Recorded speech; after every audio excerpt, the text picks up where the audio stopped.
March 14th, 2026, 4:37 a.m. Al Dhafra Air Base, UAE. 4 Boeing E-3 Sentry AWACS aircraft sat in hardened shelters, each worth $270 million each, irreplaceable. At 4:38 a.m., they ceased to exist. Iranian ballistic missiles struck with precision that should terrify Pentagon planners. Not runways or fuel depots, the AWACS shelters. 4 direct hits, 4 holes torn in America's ability to conduct air operations. They didn't just destroy billion-dollar platforms. They destroyed capability that cannot be regenerated. Let me tell you exactly what an E-3 Sentry is, because understanding this aircraft is understanding why last night's attack changes everything about American air power in the region. The E-3 Sentry AWACS, Airborne Warning and Control System, built on a Boeing 707 airframe still flying because nothing has replaced it. The distinctive rotodome, 30 feet in diameter, rotates once every 10 seconds. Inside is radar that detects and tracks aircraft and missiles beyond 400 kilometers. One E-3 at 30,000 feet monitors airspace the size of Poland, tracking 600 plus targets simultaneously. But radar is only half the capability. The E-3 carries up to 30 personnel, battle managers, air weapons controllers, surveillance technicians. They transform raw radar data into coordinated air operations, directing fighters to intercepts, managing strike packages, deconflicting airspace. Without AWACS, pilots see maybe 100 kilometers. With AWACS, they have complete awareness across 500 kilometers, knowing every friendly and hostile aircraft position. The E-3 provides battlefield omniscience. America just lost 4 of them. The United States Air Force operates 31 E-3 Sentry aircraft total. 4 just destroyed. That's 13% of the entire AWACS fleet in one night. But the percentage doesn't capture operational impact because those 4 weren't random losses. They were the 4 assigned to CENTCOM's area. They provided coverage for operations against Iran, Iranian proxies in Iraq and Syria, Houthi forces in Yemen. They coordinated Israeli F-35 strikes deep into Iranian territory. They managed deconfliction, keeping American, Israeli, Saudi, and Emirati aircraft from colliding over hostile airspace. Every mission flown in this theater for the last 2 weeks depended on those 4 AWACS. And now they're gone. The Air Force can surge replacement aircraft from other commands. They can pull E-3s from Europe, from the Pacific, from Homeland Defense rotations, but surging takes time. Moving an AWACS from Elmendorf Air Force Base in Alaska to Al Dhafra requires crew rest, maintenance checks, diplomatic clearances for overflight, and setting up the logistics tail that keeps the aircraft flying. That process takes weeks, not days. And here's the constraint that matters more. Even if the Air Force moves every available E-3 to the Middle East, they don't have 31 operational aircraft. They have maybe 25 on a good day. The rest are in depot maintenance, undergoing modifications, or awaiting parts that Boeing stopped manufacturing in 1991. The supply chain for an aircraft built on 1960s technology is fragile. Some components require custom fabrication because the original suppliers went out of business decades ago. When an E-3 goes down for maintenance, it can stay down for months. Iran didn't just destroy 4 aircraft. They destroyed 16% of America's actually available AWACS capability, and they did it in a way that demonstrates they can do it again whenever they choose. Iranian intelligence knew exactly which shelters housed AWACS, not approximate locations, exact shelters. The missiles, likely K-Bar Shekan or Fatah variants, are precision-guided with maneuverable re-entry vehicles that adjust trajectory during descent. 4 aim points, 4 missiles, 4 direct hits on hardened targets. That's demonstrated precision strike capability. Al Dhafra has Patriot batteries, possibly THAAD, the best air defenses American money buys. They failed. Either missiles evaded interception, simultaneous launches overwhelmed defenses, or trajectories exceeded defensive capability. Result, America's most important aircraft destroyed despite hardened shelters and layered air defense. Now let me explain what American air operations look like without AWACS. An F-35 pilot striking an Iranian missile site 400 kilometers inside hostile territory previously had complete enemy air defense coverage. Known fighter locations, predicted patrol. Routes, radar coverage gaps. AWACS provided real-time updates during flight. Bandit, bearing 270, 150 kilometers, no threat to your route. You flew knowing someone watched everything, warning of dangers you never saw. Without AWACS, you fly with only your own sensors. Your F-35 radar has maybe 150 kilometer range. Beyond that bubble, nothing. You don't know if Iranian fighters are positioning for ambush outside sensor range. You don't know if that air defense site just went active. You're tactically blind. In modern air combat, blind equals dead. The mission doesn't cancel. The target still needs hitting. But risk increases by an order of magnitude. This is what Iran forced on American air operations. not shut down. Dramatic risk increase, making every mission significantly more dangerous and less effective. And there's another layer to this that Pentagon briefers won't discuss publicly. AWACS doesn't just support American aircraft, it supports the entire coalition. Israeli F-35s rely on American AWACS for situational awareness, deep in Iranian airspace. Saudi F-15s depend on AWACS for coordination with American strike packages. Emirati pilots trust AWACS to keep them deconflicted from other coalition aircraft. That trust just evaporated. Because if Iran can destroy the AWACS aircraft themselves, they can certainly target the tankers, the bases, the logistics infrastructure. Every partner nation is now recalculating risk, and some are concluding the risk is too high. Reports from the last 48 hours indicate that several coalition partners have quietly reduced their sortie rates. Not publicly, not officially, but the number of aircraft flying into Iranian airspace has dropped noticeably. Iran destroyed 4 aircraft and degraded an entire coalition's air campaign. That strategic effect achieved through precision targeting. Let me give you the cost equation that should make every defense budget analyst physically ill. Each E-3 Sentry costs approximately $270 million in current year dollars. 4 aircraft, $1,208 billion. But that's just acquisition cost.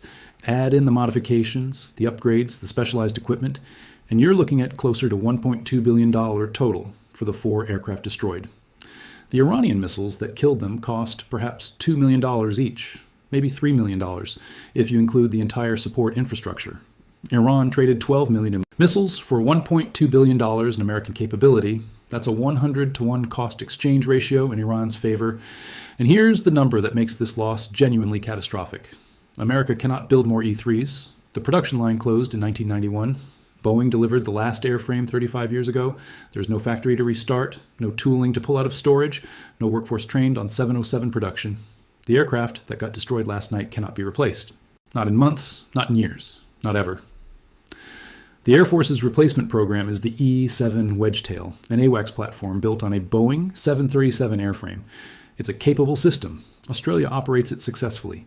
But the first E-7 for the U.S. Air Force won't achieve initial operational capability until 2027 at the earliest. More realistic estimates put full operational capability at 2030. That's 4 years minimum before replacement aircraft arrive. 4 years where the Air Force operates with 13% less AWACS capability than they had yesterday. And 4 years assumes the program stays on schedule, which major defense programs never do. Iran didn't just destroy $1.2 billion in equipment.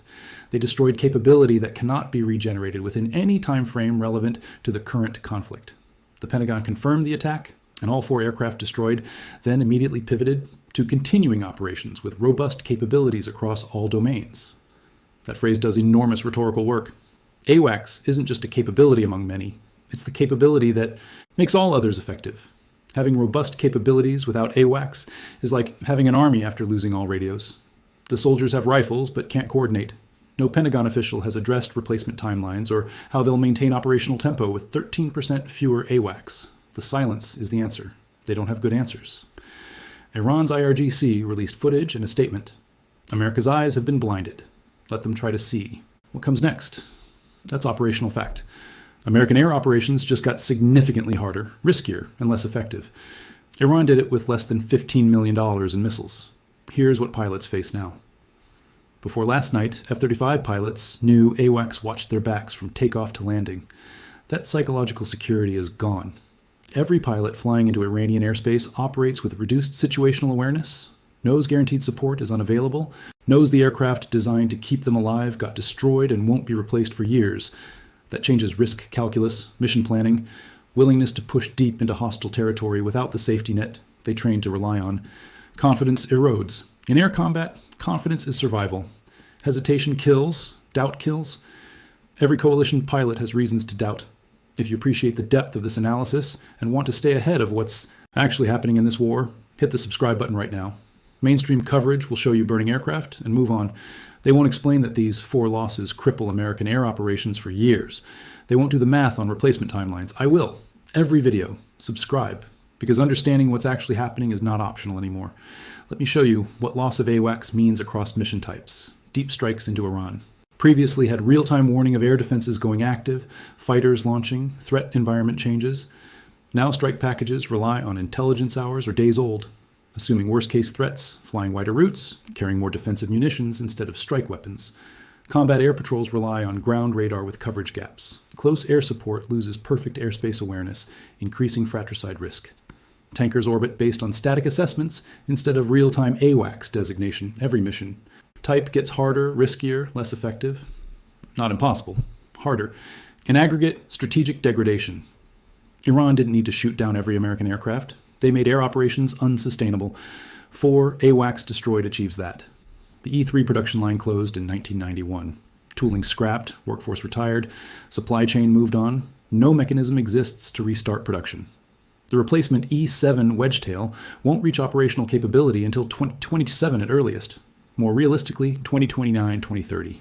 Even accepting an optimistic 2027, that's 18 months minimum.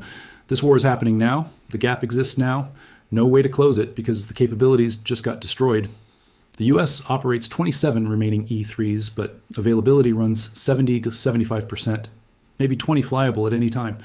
Those 20 must cover the entire world: Europe, Pacific, Homeland Defense, Middle East. The Middle East lost dedicated coverage. Surging from other theaters leaves gaps elsewhere. Pull from Europe, degrade NATO's Russia monitoring. Pull from Pacific, reduce Taiwan. Straight surveillance. Pull from Homeland Defense, create U.S. airspace vulnerabilities. No good option. Every choice trades one critical mission for another. Iran created that dilemma with 4 missiles.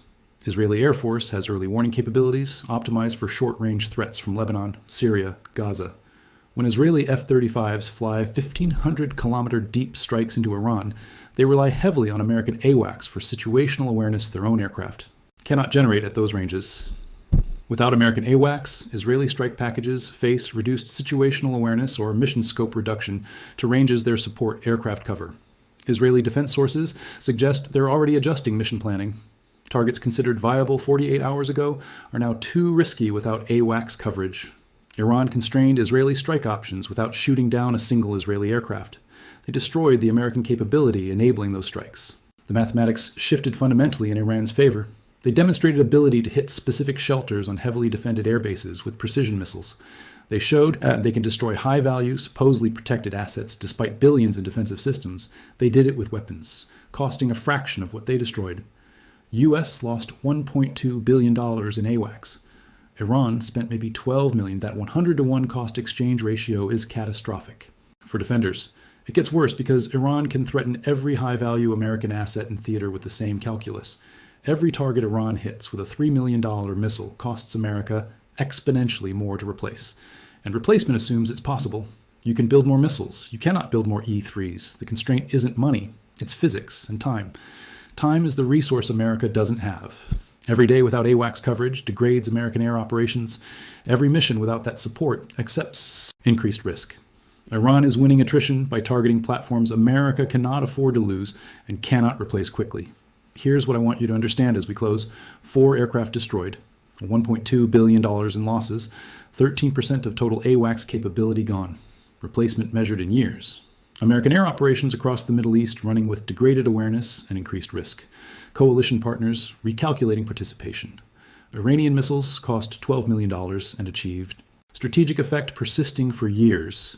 This isn't about aircraft being destroyed. This is about irreplaceable capability eliminated permanently from the battle space. The Pentagon calls it continuing robust operations. Reality is, American pilots flying into Iranian airspace without support systems they trained careers to rely on, accepting previously unacceptable risks, because the alternative is ceding airspace entirely. Iran didn't shoot down America's most expensive aircraft. They shot down the irreplaceable ones. The eyes that see everything, coordinate everything, keep everyone alive. Now they're gone. Share this video because mainstream media is showing you smoking wreckage and calling it a tactical loss. They're not explaining that these 4 aircraft cannot be replaced for years. They're not doing the math on cost-exchange ratios.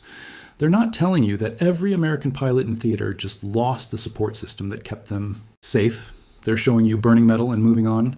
But burning metal isn't the story. Irreplaceable capability destroyed is the story. Strategic degradation that persists for years is the story. A $12 million missile barrage that eliminated $1.2 billion in capability that cannot be regenerated is the story. Iran just blinded American air power in the Middle East. Not completely, not permanently, but enough and for long enough that every mission from Here, Forward accepts risks that were unthinkable yesterday. The E-3 Sentry AWACS, America's eyes in the sky, 4 of them destroyed, years before replacement arrives. And Iranian missiles still launching.